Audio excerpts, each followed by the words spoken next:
So now competition, ठीक है। Competition में क्या आता है, दोनों स्पीसीज का नुकसान आने वाला है, नेगेटिव, ये तो हमको पता है। सो बात करते हैं हम लोग का डार्विन साहब का। डार्विन साहब ने बोला स्ट्रगल, ठीक है, survival of the fittest and struggle for existence. मतलब डार्विन साहब ये जो बोले स्टेटमेंट, उससे ये स्टेटमेंट से वो कन्विंस्ड है कि इवोल्यूशन के दौरान जो फोर्स है इवोल्यूशन के लिए वो इंटर स्पेसिफिक कंपटीशन ही था, लड़ेंगे और जो सर्वाइव फिटेस्ट रहेगा वही सर्वाइव कर पाएगा, ठीक है। बट एक्चुअली में कहते हैं ऐसा है कि कंपटीशन कब ओकर होगा, जब आपका सेम दो स्पेसीज, सेम है स्पेसीज दो कॉमन रिसोर्स के लिए लड़ रहे हैं तो इनमें कंपटीशन होगा, ठीक है। When closely related species compete for same limited resource तो कंपटीशन होगा। जैसे देखिए इनमें कंपटीशन हो रहा है इस रिसोर्स के लिए, ठीक है, और इनमें भी देखो झगड़ा हो रहा है कुछ एक खाने के लिए और, ठीक है। सो कंपटीशन का डेफिनेशन मैं थोड़ा देर में दे रहा हूँ, उससे पहले कुछ बातें बता रहा हूँ। जिससे डार्विन साहब ने कन्विंस हो गए थे कि inter specific competition is the potent force in organic evolution and competition occurs when closely related species compete for same limited resources, but this is not always true। ये हमेशा ट्रू नहीं है कि जब रिसोर्सेज लिमिटेड होगा तो ही competition होगा, ऐसा हमेशा ट्रू नहीं है। और सेम स्पेसीज नहीं, अनरिलेटेड स्पेसीज, दो अनरिलेटेड स्पेसीज भी आपका सेम रिसोर्स के लिए कंपटीशन कर सकते हैं, ठीक है। या फिर अगर रिसोर्सेज तरह अनलिमिटेड है तो भी कंपटीशन हो सकता है, ठीक है। But this is not always true. That is unrelated species में also compete for this resources, that is flamingos and fishes. ये रहा फ्लेमिंगोस एंड मछलियाँ। In the south shallow American lakes compete for the common food, that is zooplankton. Flamingo भी जू plankton खाएगा, fishes भी वहाँ का जू प्लैंक्टन खाते हैं साउथ अमेरिकन लेक्स का। सो भाई कम्पीट तो कर रहे हैं ना सेम रिसोर्स के लिए, but unrelated species. And competition also कर अगर एबंडेंट रिसोर्सेज है तब भी, और उसका कौन बोलते हैं इंटरफेरेंस कंपटीशन। क्या इंटरफेरेंस, देखिए इसका मतलब क्या होता है कि इंटरफेरेंस मतलब क्या, ये अगर है और थोड़ा तगड़ा है, इसका बढ़िया है, सब कुछ है, और ये एक स्पेसिस है, तो इसके प्रेजेंस में ये पूरा मतलब चला जाता है, मतलब ख़त्म इन द सेंस मनोबल टूट जाता है। इसका मतलब अब जैसे मेरे को WWE रिंग में आप अगर ब्रॉक लेसनर के साथ दे दो लड़ने के लिए तो क्या हो जाएगा, या रोमन रेंज के साथ लड़ने दे तो मेरा क्या होगा, रिंग का बगल में ऐसा छुपा रहूँगा, मेरा हिम्मत ही नहीं आगे जाके, मतलब ऐसा हाथ उठा के करूँ जो मैंने बेल्ट जीत लिया, हो पाएगा कि मेरा मनोबल टूट जाएगा, क्योंकि अरे भाई उतना तगड़ा इंसान है, मैं तो पहले ख़त्म ना जीतने से मैच स्टार्ट करने से पहले ही मैं सिलेंडर को बोलूँगा भाई रेफरी गिन मेरे पे, काउंट कर 3 काउंट और लेट मी गो, समझ रहे हो। सो इंटरफेरेंस कंपटीशन क्या होता है कि the feeding efficiency of one species is reduce due to the presence of other species even if the resources are abundant. Resources abundant है बट फीडिंग इफिशिएंसी एक स्पेसीज का रिड्यूस हो जाता है अगर दूसरा स्पेसीज है तो। जैसे कि बात कर रहा हूँ रोमन रेंजर में, उसके होते हुए मेरा पूरा ख़त्म हो गया मतलब। सो इंटरफेरेंस कम, देखो रिसोर्सेज अबंडेंट है फिर भी तो आपका कंपटीशन हो रहा है, और इसमें कंपटीशन में क्या हो रहा है, अल्टीमेटली एक का रिड्यूस हो गया तो वो लहले पीछे की ओर जा रहा है, ख़त्म होने की ओर जा रहा है, ठीक है।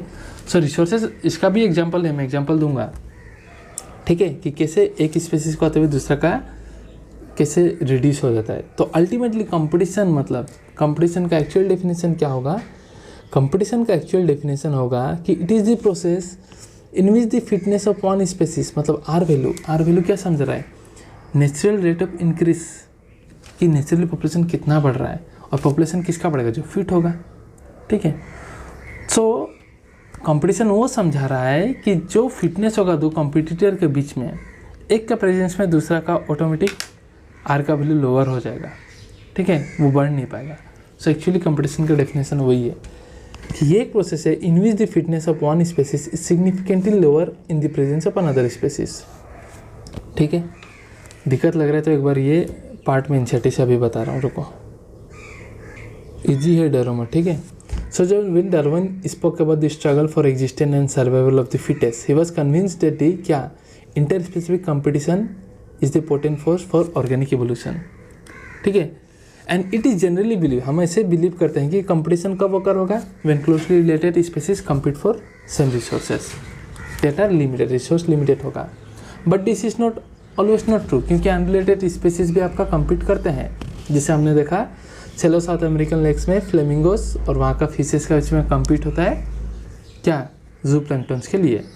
सेकेंडली, कंपटीशन ऑकर्स होने के लिए रिसोर्स लिमिटिंग होना ज़रूरी नहीं है। रिसोर्स एबंडेंट हो तो भी कंपटीशन ऑकर हो सकता है, जैसे कि आपका इंटरफेरेंस कंपटीशन में, ठीक है।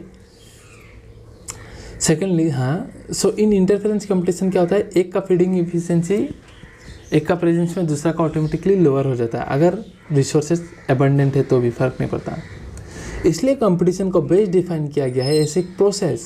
कंपटीशन एक प्रोसेस है जिसमें फिटनेस ऑफ वन स्पेसीज, जो आर वैल्यू जिसका बढ़ने वाला है, is significantly lower in the presence of another species. मतलब एक स्पेसीज का फिटनेस लोअर हो जाएगा और दूसरा का बढ़ जाएगा, और जिसका बढ़ेगा वो जीत गया कंपटीशन में। समझ रहे हो? सो कंपटीशन को इसलिए बेस ऐसा डिफाइन किया कि कौन फिट है वही सर्वाइव करेगा। ऑब्वियसली यही बोलते हैं ना कंपटीशन, जो दो के बीच में लड़ा रहेगा, जो फिट है वही बचेगा। तो कंपटीशन को हम यहाँ में आर के वैल्यू से यहाँ कर रहे हैं, ठीक है।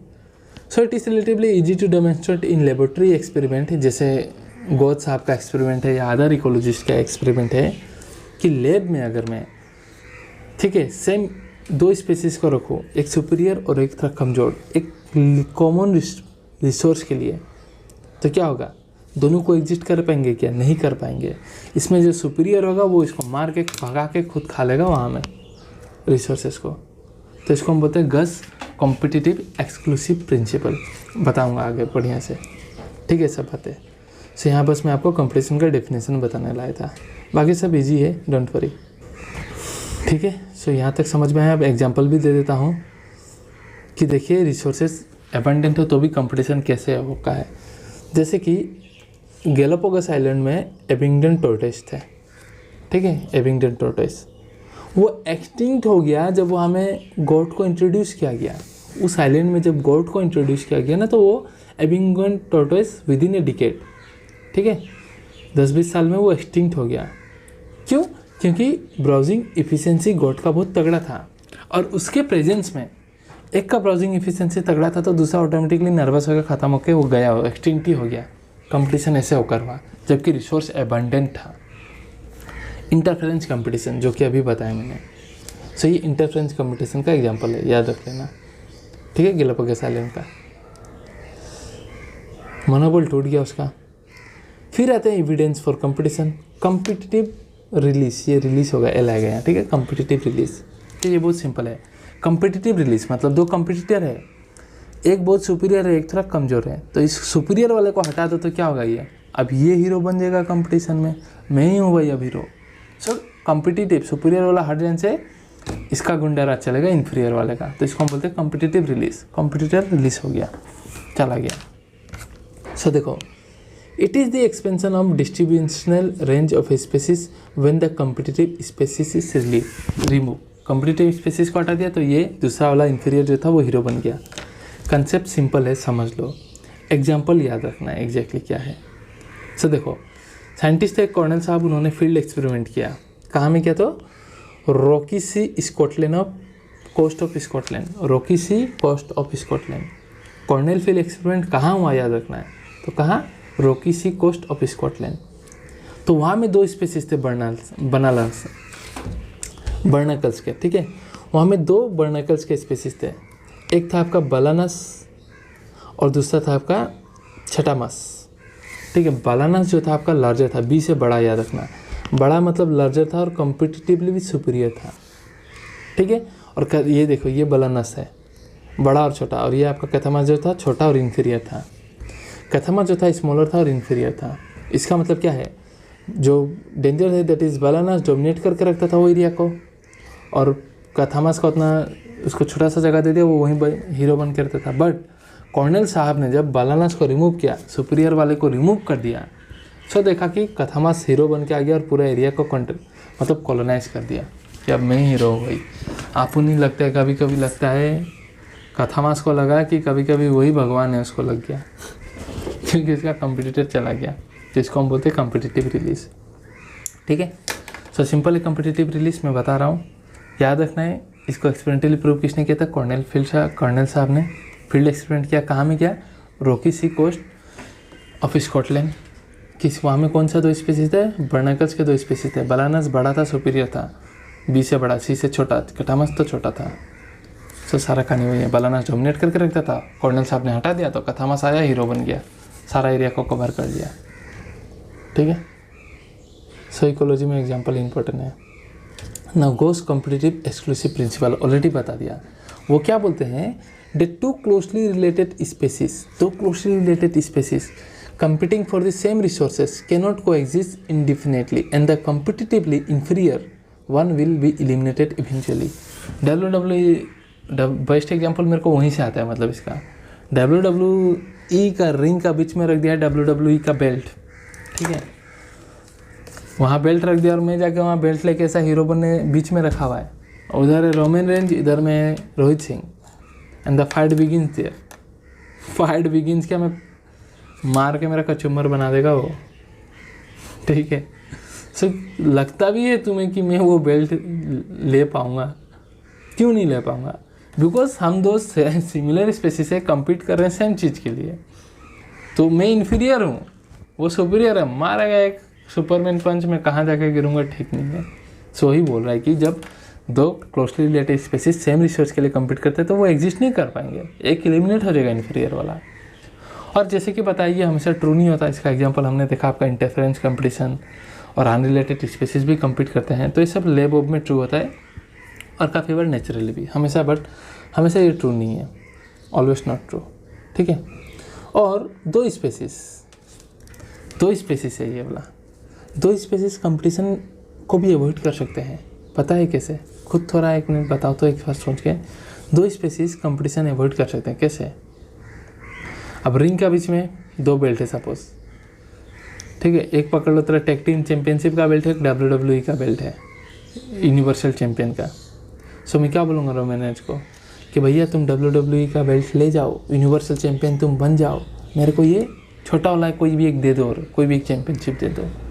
सो उससे क्या होगा, वो समझेगा हाँ भाई कॉम्प्रोमाइजिंग, मतलब मैं ये ले लूँगा, इसको दे दो कोई भी एक छोटा, यूनाइटेड स्टेट चैंपियनशिप दे दो, इसको कोई भी एक दे दो।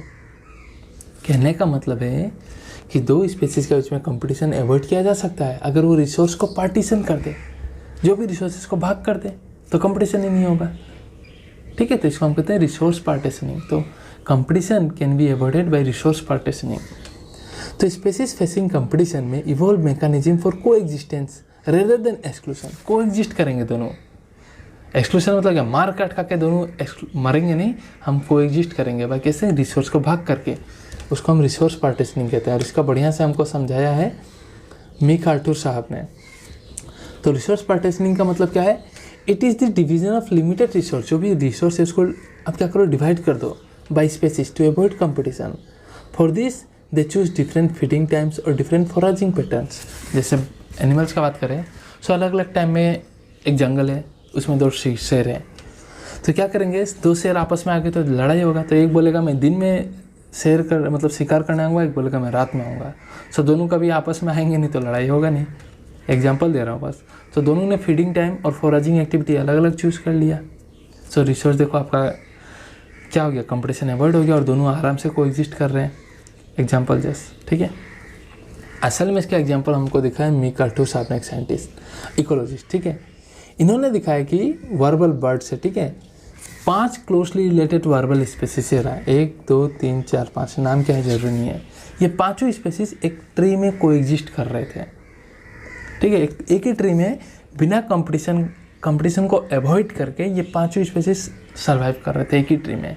कैसे भाई, रिसोर्स भाग करके, किसी ने बोला मैं पत्ते खाऊंगा, किसी ने बोला मैं फ्रूट खाऊंगा, किसी ने बोला मैं सीड खाऊंगा, किसी ने बोला मैं रात को खाऊंगा, किसी ने बोला मैं दिन में खाऊंगा, एक एग्जाम्पल। सो इस तरीके से पांचों सेम स्पेसिस एक ही ट्री में रह के कंपटीशन अवॉइड करके सर्वाइव कर रहे थे, और ये हमको दिखाया मैकआर्थर साहब ने। That 5 closely related species of warbler living on a tree could avoid competition किया एंड कोएग्जिस्ट, आराम से रह रहे हैं due to their behavioural differences in their foraging activities. सब ने भाग कर लिया भाई रिसोर्स को और आराम से कोएग्जिस्ट कर रहे हैं। So this was all about your resource competition. I hope बढ़िया से आपको समझ में आया हो, एग्जाम्पल सारा याद रखना है, ठीक है। समरी के लिए मैं एक बार कॉपी दिखा रहा हूँ। सो कंपटीशन मतलब पता ही है, ये बिलीफ ई होगा, ठीक है। IF वाला बिलीफ जो है भगवान पे बिलीफ, और ये बिलीफ मतलब जो नॉर्मल विश्वास। सो कंपटीशन क्लोजली रिलेटेड बीच में अकर होता है अगर लिमिटिंग रिसोर्स है, बट ये हमेशा ट्रू नहीं, हमने देखा ऑलरेडी, ठीक है। इंटरफ्रेंच कंपटीशन भी देखा, एक का फीडिंग इफिशिएंसी ऑटोमेटिकली, दूसरा का बीच में प्रेजेंस होने की वजह से रिड्यूस हो जाता है। गोस कॉम्पिटिटिव एक्सक्लूसिव प्रिंसिपल हमने देखा। इंटरफेरेंस कंपटीशन का हमने एग्जांपल देखा कि गैलापागोस आइलैंड्स में गोट को इंट्रोड्यूस करते ही एबिंगटन टोर्टोइस एक्सटिंक्ट हो गया। क्यों? क्योंकि गोट का फीडिंग इफिशिएंसी ज़्यादा था, तो वो लाए उसका एफिशिएंसी कम हो गया एबिंगटन टोर्टोइस का, वो गायब, एक्सटिंक्ट। कॉम्पिटिटिव रिलीज ऑलरेडी हमने देखा, कॉर्नेल साहब ने दिखाया है ये, ठीक है, किसके बालानस का ऊपर में, ठीक है, बर्नाकल्स का स्पेसिस था, बालानस एंड कैथामस। सो रिसोर्स पार्टीशनिंग मतलब क्या, स्पेसिस्ट को एग्जिस्ट कर पाएंगे बाय अवॉइडिंग कंपटीशन, ये मिकाटो साहब ने दिखाया। सो हो गया भाई आराम से, खेल खत्म, ठीक है। And herbivores and plant are more affected by competition than carnivore, obviously herbivore में ज़्यादा कंपटीशन होता है, ठीक है, then carnivore, so they are more affected. So I hope यहाँ तक क्लियर है। सो नेक्स्ट स्टार्ट करेंगे आपका कॉमेंसलिज्म के साथ। सो स्टे ट्यून, तब तक के लिए थैंक यू वेरी मच।